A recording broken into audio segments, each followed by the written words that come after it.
pessoal falando da Parashat Pukat. Pukat é a Parashat da Paradumá, né, da vaca vermelha. Mas como a gente já falou da vaca vermelha, vamos falar então um pouco da continuação da Parashat, que traz um dos eventos doloridos da Parashat, né, depois no final da etapa que o povo de Israel estava no deserto, a morte do Aaron. Inclusive os nossos sábios falam que muitas coisas boas, muitas bênçãos grandes tinha o povo de Israel no deserto, em mérito a essas três personalidades enormes do judaísmo, que eram Aaron, a Miriam e o Moshe Rabbeinu, né? A Miriam era responsável, tinha um mérito que aquele poço de água acompanhava o povo de Israel, que eles tinham água para beber em qualquer lugar. O Moshe Rabbeinu tinha o Amudanan, Moshe Rabbeinu... Man, perdão. Não sei. O man que caía. E o Aaron, Amudanan. O Aaron era Amudanan? Se não me engano... E o Moshe era o quê? O Moshe era o man que caiu. E a Miriam é o Beer. E a Miriam era o Beer. Por isso está escrito, quando a Miriam faleceu, está escrito que eles estavam com sede, não tinham o que beber, porque acabou o poço da Miriam. Então o Aaron tinha um mérito enorme, que era, na verdade... ser uma luz para o povo de Israel, né? Iluminar a direção do povo de Israel, que caminho que vai, e um caminho positivo também. A gente sabe que Aaron representava muito o amor ao povo de Israel, que a gente vai falar daqui a pouco. Inclusive as palavras aqui falam que o povo de Israel, Vairu kol ha'edah ki gava Aaron, né? O povo de Israel viu que o Aaron faleceu, Vaivku et Aaron shloshim yom kol beit Israel, e choraram pela morte do Aaron toda a casa de Israel. É que os nossos sábios, inclusive, frisam, né, enfatizam que quando Moshe faleceu, está escrito Vaivku oto Israel, que era que o povo de Israel chorou, mas não todo o povo de Israel. Porque, já que eles tinham uma posição política delicada, sempre tinha aquela turma que sabia... A posição. Não interessa o quanto você pode fazer pelo povo, né, sempre tem aquela turma que vai criticar você. E o Aaron, ao contrário, está escrito aqui que todo o povo de Israel chorou por ele, quer dizer, ele era amigo de todo mundo, né? Então, talvez um pouco da definição, na verdade, dessas posições, né? Qual a posição do Aaron e qual a posição do Moshe frente ao povo de Israel? Por que um foi tão bem quisto, querido pelo povo, e o Moshe teve tantas dificuldades na sua relação frente ao povo, e qual o caminho certo entre os dois? Sim. Você na semana passada disse que Moshe é um prisma que toda a luz passava de maneira sem nenhuma direta, sem nenhuma coisa. E isso pode ser que isso está ligado à questão da posição de Moshe. Moshe é o que traz a verdade de Akadosh Baruch Hu. E a verdade, a gente sabe que tem aquele dizer brasileiro, doa quem doer, né? É dizer a vontade de Deus, e é principalmente a Torá Shebirtav, a Torá escrita. Moshe é o doador da Torá escrita, apesar também da Torá oral. Ele também explicou a Torá oral para todo o povo, através dos sábios e de Aaron e tudo, mas Moshe traz a Torá escrita. A Torá escrita parece que mata alguém a cada 5 minutos. Se você lê a Torá, parece que está matando uma pessoa. Por outro lado, a gente sabe que um beidin, um tribunal rabínico, que Deus me faz uma pena de morte, que é uma coisa extrema, que quase não acontece, se acontecer em uma geração, é considerado chofer damim, é considerado sanguinário. Então a Torá oral, quando ela se adapta ao mundo, ela modera muito, ela apresenta misericórdia.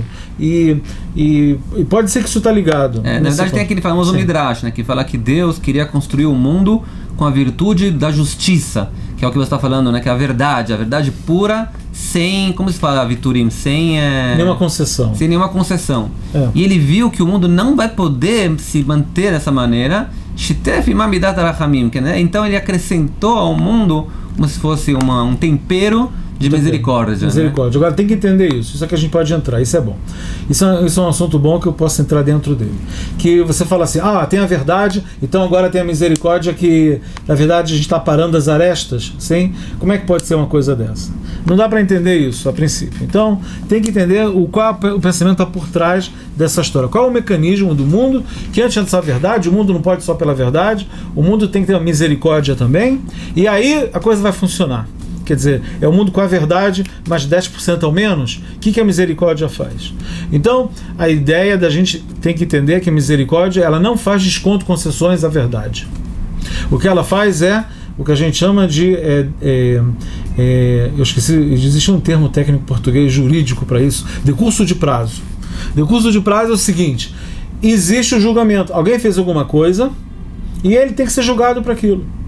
Pela Midat Adin, pelo lado da virtude da severidade, da justiça, a pessoa tinha que na hora receber o castigo dele. A gente já falou aqui que a misericórdia, o que ela faz? Que nem aconteceu com Korah na semana passada. Exatamente. Na hora que ele foi contra Moshe, abriu a terra e acabou. Acabou a misericórdia. Porque parece que não tinha... Então, eu vou chegar nesse ponto, porque lá não funcionou esse mecanismo. Tem uma explicação para isso. Talvez porque quem atuou foi o Moshe. Lá não podia usar misericórdia. A gente já vai falar. Mas também é Moshe que representava a justiça também, que estava atuando lá. Também, mas você tem o Arão também na história, mas tudo bem. Eu não estava envolvido nisso. Estava sendo atacado, mas quem... Tudo bem, mas é misericórdia com Korah. Faz uma misericórdiazinha com Korah, coitado. Por que você não faz misericórdia? Então aqui tem que entender qual é o mecanismo da misericórdia. A misericórdia faz com que o julgamento não é imediato. O julgamento é depois. Dá um tempo para a pessoa para ela poder voltar atrás. Dá tempo para a pessoa para ela voltar atrás, para ela se desenvolver. Toda coisa da misericórdia é que Deus viu que o mundo precisa evoluir para poder chegar numa verdade verdadeira. Para poder chegar nisso verdadeiro, tem que dar tempo para o mundo. É igual a mamãe fala para o pai: calma com essa criança, ele ainda é pequeno, ele vai crescer, ele vai se conscientizar, ele vai entender e ele vai agir dessa maneira. Não força a barra agora. É uma coisa assim. Então, esse tipo de mecanismo, essa dinâmica existe no mundo. Que o mundo precisa evoluir. Quando o mundo evoluir, ele pode estar totalmente na plenitude da verdade. Quando você não faz isso, Korah era uma coisa que poderia acabar com o mundo. Porque se o Korah e a revolta dele, que estava afrontando Moshe, dizer que Moshe não é o emissário divino, isso estraga tudo. Isso estraga a entrega da Torá, isso estraga a criação do mundo. Colocou em perigo o mundo todo. O programa todo divino vai por água abaixo. O programa divino vai por água abaixo, isso é mais importante que o mecanismo de misericórdia e verdade. Porque também o mecanismo de misericórdia e verdade é para manter o mundo e fazer que o mundo chegue ao patamar final dele. Mas aí você está acabando com isso. Então aqui você não tem botão de misericórdia, mas geralmente a gente tem botão de misericórdia. E talvez Moshe e Aaron essas duas coisas. O Moshe e Aaron, então, na verdade, são, na minha opinião, né, talvez é por isso também que próprio Deus, quando enviou os dois para tirarem o povo de Israel do Egito, mandou Moshe e Aaron, porque Moshe a gente sabe que representa a justiça, que ele era o rei do povo de Israel, né? Ele tinha uma tarefa como rei, a posição, o cargo dele era rei, e o Aaron tinha a posição do sacerdote, que é, como a gente define sempre, Aaron, Oev Shalom Verodev Shalom. A posição do sacerdote é aquele cara que vai fazer sempre paz em todo mundo, né? Como tem aqui em Israel o presidente, né? Não é aqui no Brasil, é presidencial. Aqui em Israel o presidente não tem forças políticas. Ele é aquele cara que vai sempre fazer paz, vai organizar todo mundo, ele vai sempre, como a história diz, que é Aaron, quando tinha duas pessoas que discutiam, então ele chegava para um e falava: olha, o fulano tá muito mal porque você discutiu com ele quer fazer as pazes com você, e depois ele encontra o outro, fala a mesma coisa também pro outro. Aí quando os dois se encontram, eles se abraçavam e pediam desculpas um pro outro, sempre tentando fazer, né, conciliar, né, um com o outro, tentar trazer a paz entre os dois. Mas, mais uma vez, que a gente falou, nenhuma dessas duas virtudes são completas sem a outra. Exatamente. Às vezes tem que balancear, tem que saber o momento certo para cada ponto, né? Quando reagir e falar: a gente passou dos limites agora tem que ir com justiça, não passou demais, usar a misericórdia porque eu vou perder a educação da criança dessa maneira, né? Você tem que... eu lembro... Sim. Você falou, né, das crianças. Eu fui professor durante um ano aqui em Israel. Sempre tem aquele garoto bagunceiro, né? Pequenininho, um loirinho assim, pequenininho, bagunceiro pra caramba.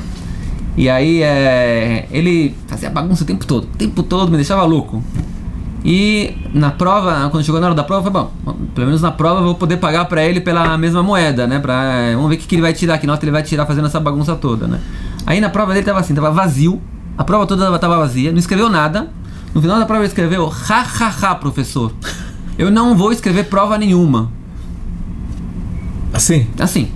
E essa era a única prova do semestre.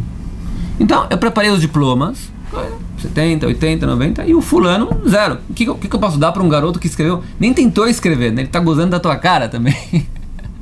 Aí, sentei com o diretor, como era o primeiro ano que eu tava dando aula, né? O diretor falou: quero sentar com você para passar pelas notas antes que você passe pro computador, né? Pra parte final. Aí a gente foi vendo, e ele falou: 0? Como o garoto tirou 0? Eu falei: um garoto que escreve na prova, ha, professor, o que eu tenho que dar pra ele? Eu falei: não, você não pode dar 0. O que os pais vão achar do colégio se você der 0 pra ele? Eu falei: o que eu acho que eu tenho que dar então? Dá uns 60 pra ele. Eu falei: dá 60 pra um garoto que escreveu ha na prova? Ele falou: eu conheço essa família, nessa idade eles são muito difíceis, depois eles vão melhorando com o tempo, tem que ter paciência. Eu falei: tem que ter paciência, mas tem limite também. Mas é o fator tempo que é a misericórdia. Eles ainda estão nessa situação e também o mesmo fator misericórdia às vezes passa dos limites. Quer dizer, misericórdia para quem uma boa pessoa que está se esforçando, está querendo, ele fez algum erro, se confundiu, etc. Uma pessoa que vem para ler a risco, o cara vem para enervar as pessoas, o cara vem com aí tem que pensar já em que ponto, né, pra fazer. Agora eu tô pegando o veio racídico ultimamente de você, então eu também quero falar uma coisa racídica nisso, relacionada a isso. A gente julga muitas outras pessoas, e tem uma visão racídica que fala que na Torá está escrito assim, na criação do mundo está escrito que Deus criou os dois grandes meorot, como se fala meorot? Os astros grandes. Os astros, né? O céu e a lua. O grande e o pequeno. O sol e a lua. Mas falou os dois grandes, eu estou falando o grande e o pequeno. Assim não eram dois grandes? Porque agora, então fala que a lua diminuiu e tal. Mas aí é assim, que a lua reclamou. Ou pode ser que dois reis vão reinar no mesmo reinado. E o Deus falou, você falou muito bem, então você vai diminuir. Você vai diminuir. Agora tem uma ideia de falar que os dois são grandes no ápice deles. Agora, pode ser uma situação que um astro está pequeno e tem uma hora que ele está grande. Então, os Hassidim dizem, você está vendo uma pessoa que ela está fazendo uma coisa errada, você está achando ela que ela está fazendo uma coisa, ou ela não está num nível determinado, saiba que ela agora está no estado menor dela. Mas ela pode ser um astro grande também. Leve em conta que ela pode chegar a ser um astro grande. Isso está ligado à misericórdia que a gente falou. Que a misericórdia leva em conta também o futuro.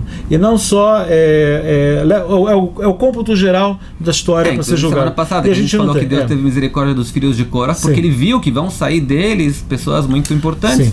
E deu importância, deu uma opção para eles fazerem chuvá também. Essa, na verdade, é então o balanceamento que tem que ser feito. O Moshe e Aaron é um balanceamento completo, na verdade, na liderança do povo de Israel, entre a misericórdia e a justiça que tem que liderar o povo de Israel. E talvez explique também semana passada, né, o que se diz que